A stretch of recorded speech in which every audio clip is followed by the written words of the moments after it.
Hello, my name is Towanda Smith, and I am a PD specialist. PD specialist stands for Professional Development, and my job is to do verification visits for candidates that wants to receive their CDA.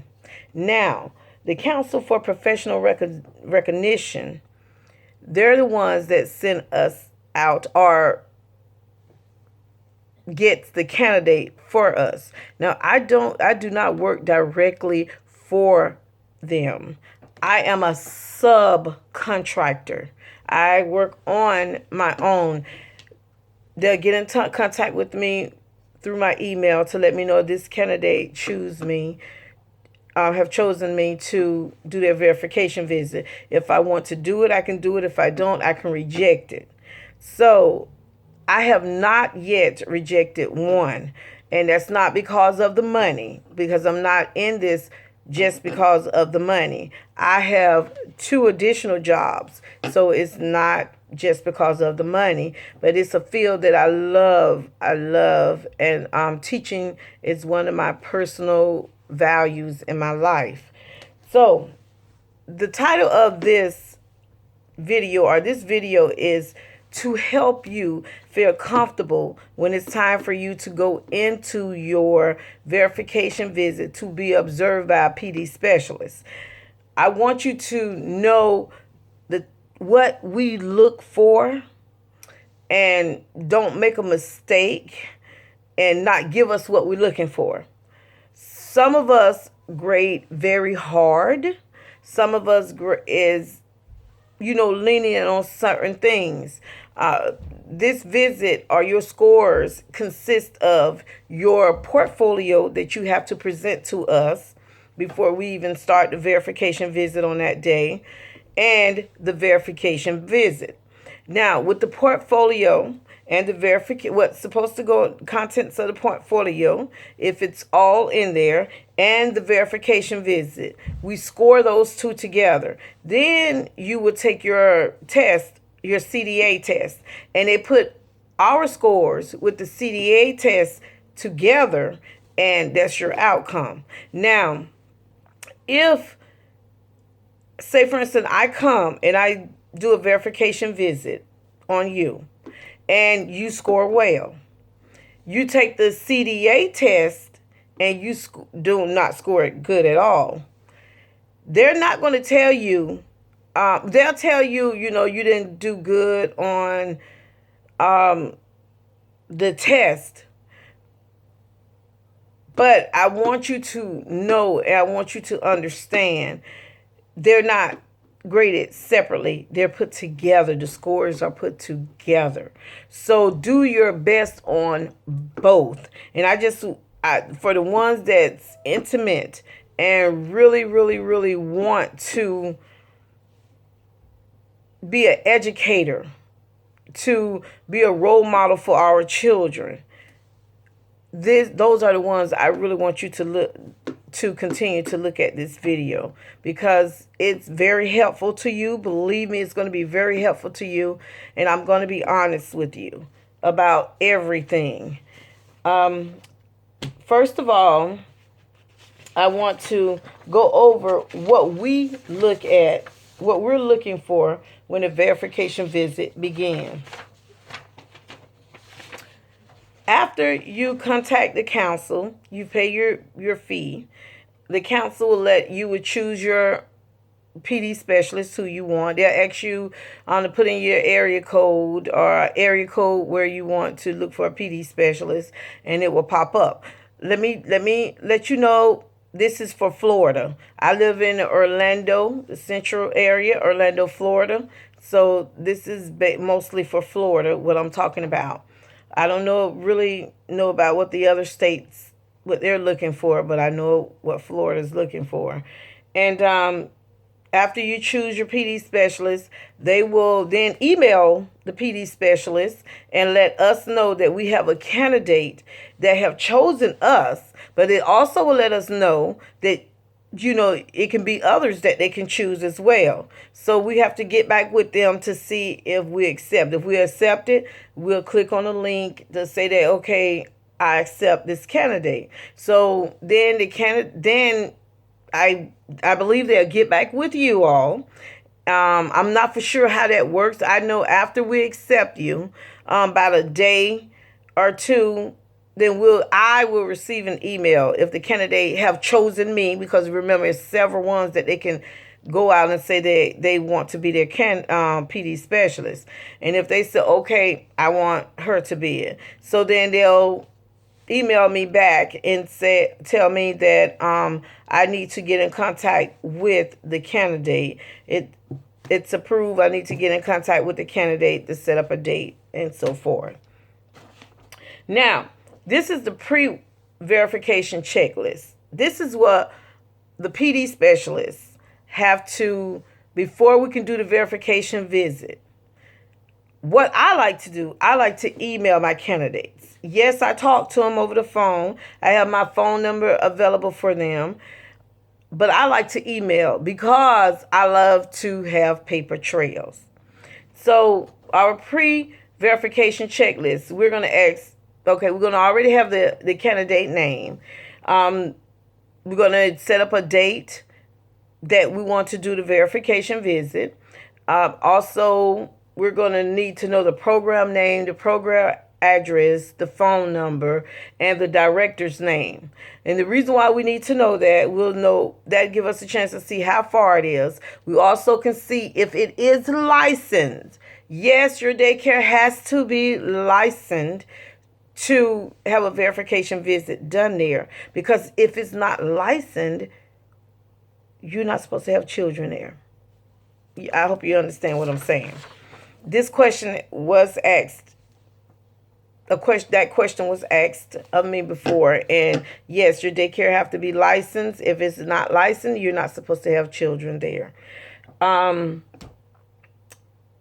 We'll contact the director and tell them the date and the time that that we agreed upon, and is that okay to get the clearance. Now, your setting type. You need to make sure, and I need to make sure that it is a preschool center based, or it's infant and toddler center based, or if it's a family child home based. Now, on your booklet that they're giving, your booklet that you're going to receive from the council, at the bottom of the front cover, it'll either have preschool, or it will have infant and toddlers, or it will have family child care. I have to make sure that it matches what my screen, my page is saying, my scoring key tool is saying with your name on it. Because I've had several where on my page, it's saying that on my scoring key with their name on it, it's saying infant and toddler, but their book is saying preschool. If it does not match, we cannot do the verification visit. Now, say for instance, you find out, oh, maybe I made an error. So I'm going to tell her it does say preschool on my book, because I'm going to automatically ask you through email or phone call, does your book, I love email, most likely through email, does your book say preschool? That's what mine is saying. And if you say, yeah, knowing your book don't say preschool, and you think that I'm not going to look, or you think that the PD specialists are not going to look, you're sadly wrong. When we get there, those are the things that we check for. Now, we get there and your book say something different than what the scoring tools say for you on our computer for the scoring tool, then we're not allowed to do it. Now, I would hate for you to do that. And the reason is you would have to pay an additional fee for that PD specialist to come back out and do your verification visit. So you've already paid them, then you got to go back and pay them again. So because it's their time. So just be honest, because it's an easy fix. It's like a 48-hour fix. If it's a mistake, we can fix it within 48 hours. It's no problem. I'll give you the telephone number. I will give you the telephone number who you need to call at the council. They'll fix it. They're updated. The PD specialist will call as well to let them know what's going on that we're saying too. The book is saying different from what the scoring key say. Okay, and we'll fix it. It's no problem. So please be honest with that. Ages of children enrolled in the preschool. We need to see 3 to 5 year old. We don't need to see 2-year-old, 3-year-old, 4-year-old. No, it has to be 3 to 5 year olds. All right. That's just an example. Whatever preschool is, that's what we have to see. Whatever the infant and toddler is, that's the ages that we're coming to see. And whatever the family child care home based, we know that there are a mixed variety of different ages, and that's why they have it separately from family child care home base, because when we come in there, we're evaluating all of it together. We know they're not separately, they're all together. Let's see. We will need to know what language that you choose. If you choose Spanish, then, and I'm an English one, I will have to turn it down. You will have to get a Spanish PD specialist. All right. We'll go over the let's see, and the items that's required for the CDA, and these are the questions that will be in my email before I even set up the verification visit with you or even come out. Is I will make sure that you have a picture ID and that it is valid. If your picture ID is expired, I cannot use it. Yes, I cannot use it, believe it or not. So and it has to be your picture on there. And we do really verify that is you, and we do ask for that. Also, the competency standard book, we will ask to see that as well. The comprehension scoring instrument, that's the scoring tool. That's the scoring papers that we will use to sit and do verification visit and observations on you. And we would tear them out. They're located in the back of the book. We would tear them out when we get the book. So we'll tear them out. You don't tear them out. Tear them out. Okay. Also, we will also need to see the professional portfolio. I'm going to ask you that. Do you have your professional portfolio? Is it completed? Please have it completed, because if there's some items in there that is missing, yes, I can continue on with the verification. We can continue on with it, but the problem is when we put in our scores, there's a section that asks us, was there anything missing? That the major stuff that we needed to see in there, was it missing out of the portfolio? And we grade you 1 or 3. 3 is the highest, 1 is the worst. And if it's 1, we have to go into detail what it is, and it will hold up you from getting your CDAs until it's done right, until it's sent in. No, if you've passed the verification visit, the observation, no, you will not have to repay for it if you've passed it. But you will have to send the items that we said that was missing from your portfolio in to the council. And sometimes that take weeks, so you want to have all this stuff together before you don't want to have to go through that. We also will definitely look for the current first aid and infant child CPR documentation. You have to have that in there in your portfolio. You also will need the CDA professional portfolio checklist as well. I want to show you this here. This is what the checklist look like. I don't know, okay, if it's looking backwards to you. But on the checklist, CDA subject areas, you're going to have to initial beside each one of it, and this has to be in your portfolio. And it's one, planning a safe, healthy learning environment. These are the 10 hours of education in each of the following CDA subject areas that you have had done, and the hours inside of your portfolio. And you're going to have to initial beside it that, yes, it's inside that portfolio. Planning a safe, healthy learning environment, advancing children's physical and intelligent development, supporting children's social and emotional development, building productive relationship with families, managing an effective program, maintaining a commitment of professionalism, observing and recording children's behavior, understanding principles of children development and learning. And you have to initial that you have those inside your portfolio, and this sheet will also have to be in your portfolio when we see it. And you'll have to sign at the bottom that I attest to the accuracy of the above statements of completion, that I completed at least 10 clock hours of professional education in each of the 8 CDA subject areas. It's 8 of them.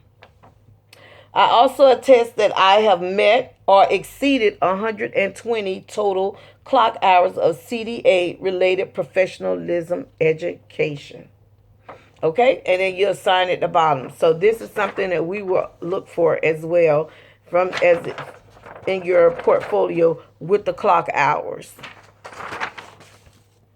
Okay, so this is going to be kind of like a long video, and I just want to make sure that you understand what you have to go through, and so you can pass your observation.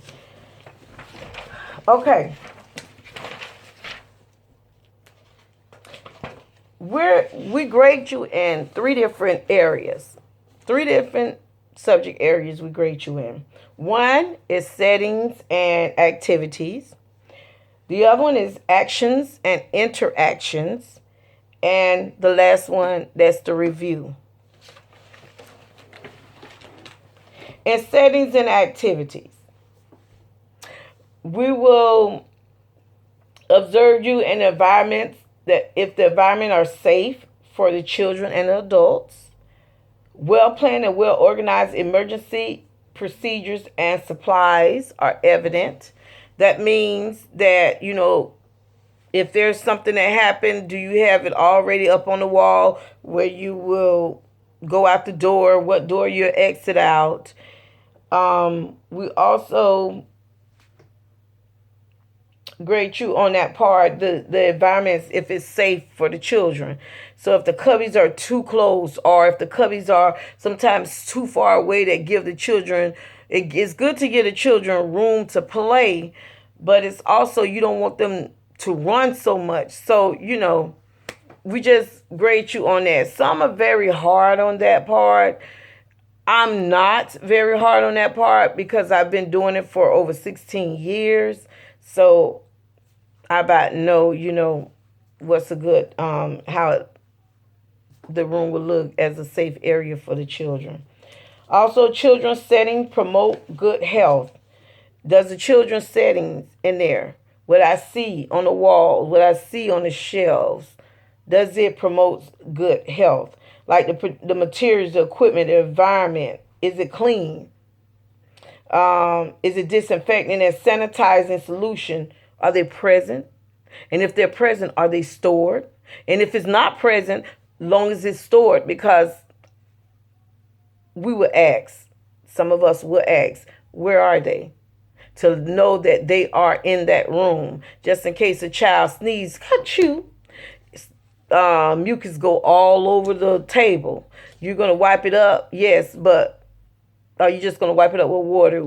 Where's the sanitizer? We need to know if you have some in your room. If there's health information in families of children are maintained and posted secretly. And what I mean by that, like say for instance, they have allergies or food. If it's posted on the wall, the allergies and food with their name on it, it needs to have a cover on top of it. Everybody don't need to see that. And the reason why I say that, sadly to say, what if something happens and another parent come in and they see your child have an allergy, or another child has an allergy of peanuts or something like that, and they want to be mean, or that's like confidential. It's confidential, and they want to secretly, here's something for you to eat, stick it to them, and they are allergic to it or something like that. That's why it has to be private.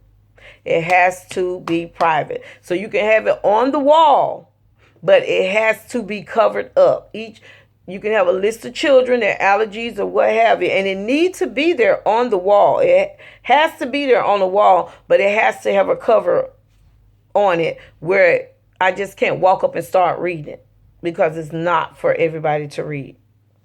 All right, another function is the learning environment. That's function area 3.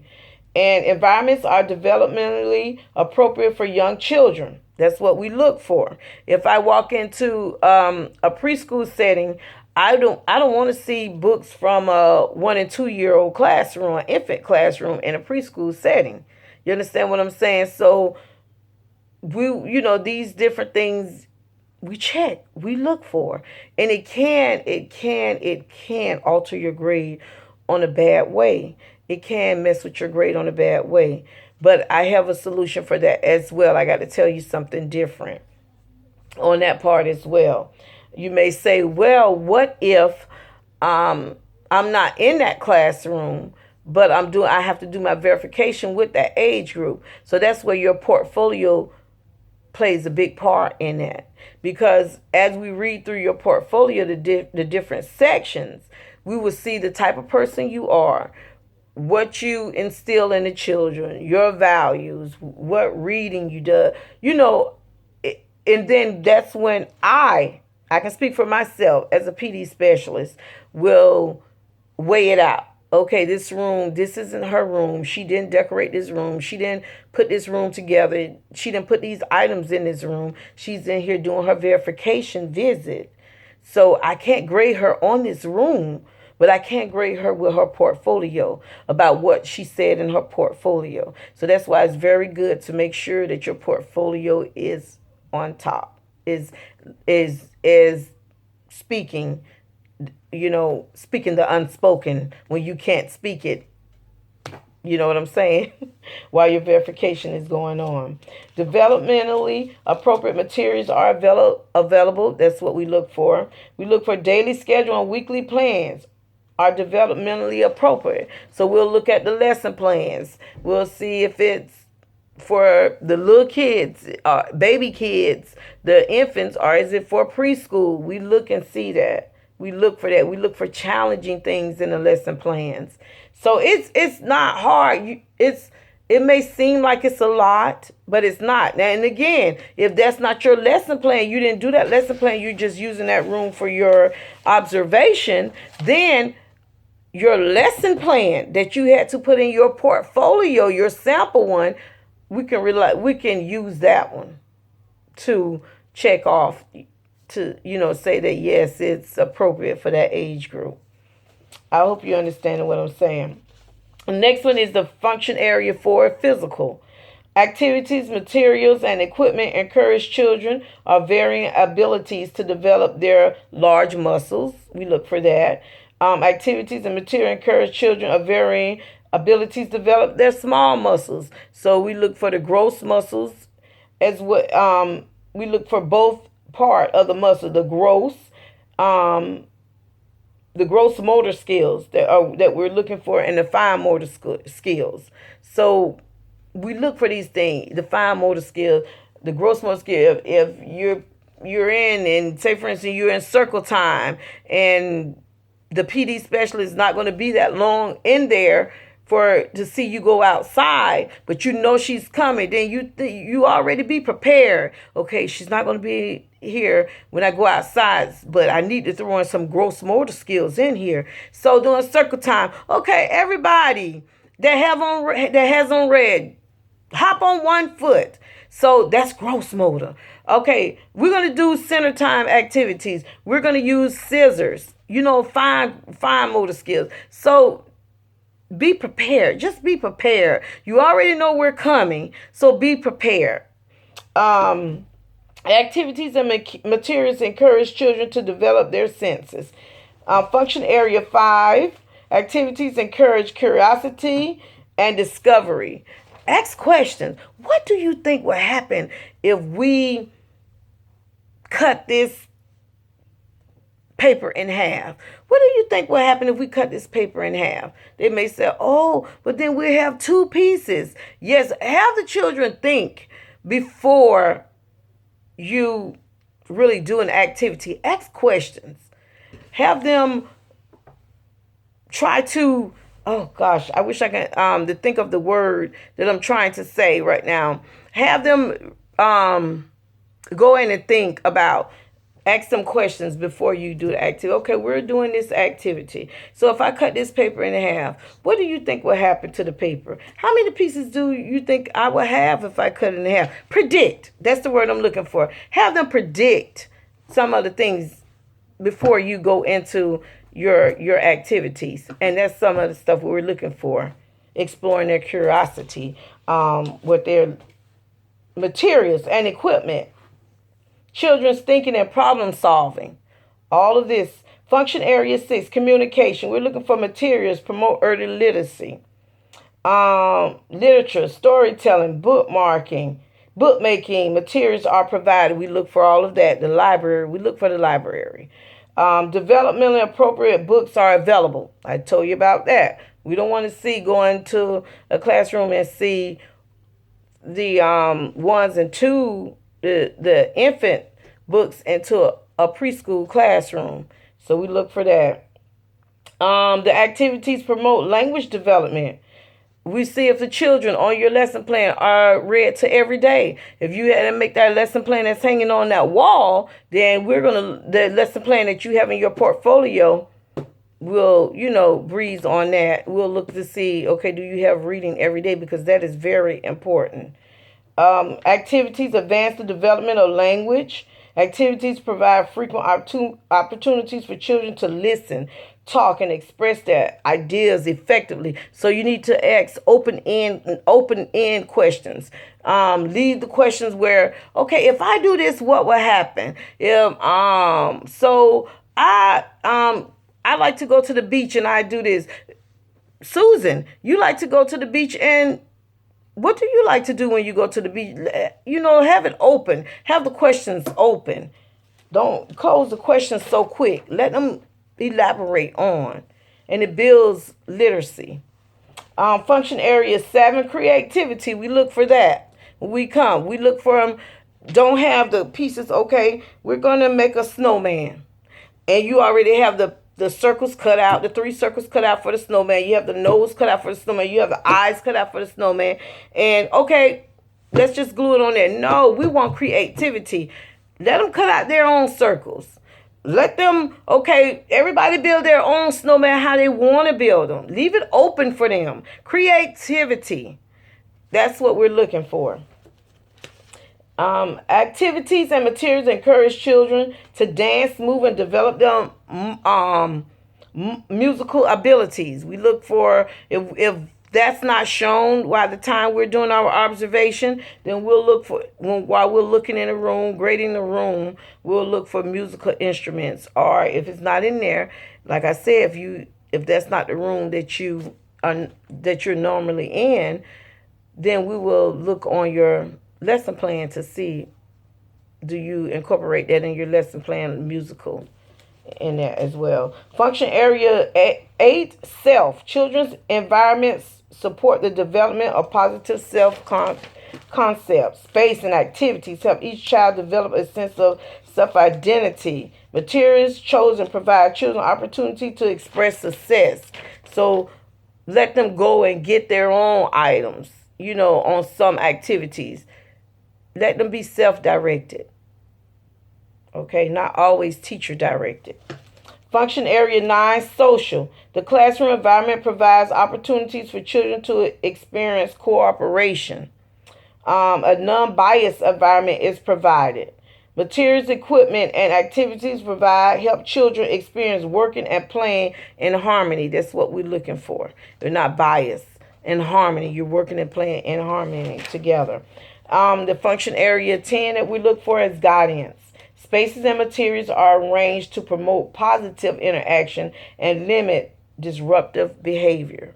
So that's what we're looking for. Spaces and materials provide anticipated children's behavior and developmental needs. We don't want spaces where it can really be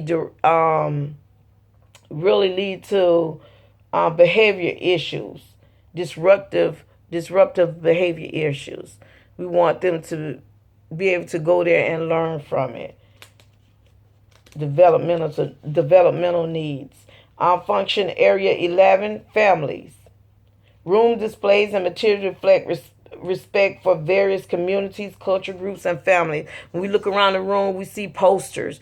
We want to see posters of African Americans. We want to see posters of Caucasians, Indians. We want to see diversity. We want to see different things. We don't want to go in there and see one race all on the wall. Okay? All right. Opportunities to communicate with and distribute information to families are provided.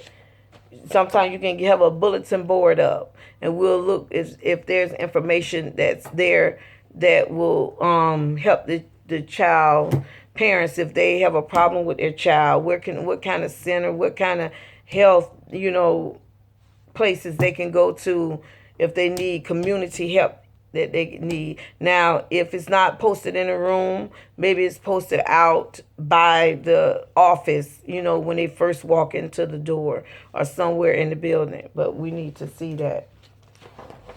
Another one, safe. Candidate ensures children's safety at all times. We're looking, while you're working with one student, may have your attention. We're looking to make sure that you're not just on that one student. Yes, let that one student feel that they have your attention while your eyes are roaming around the room to make sure that the other children are safe as well.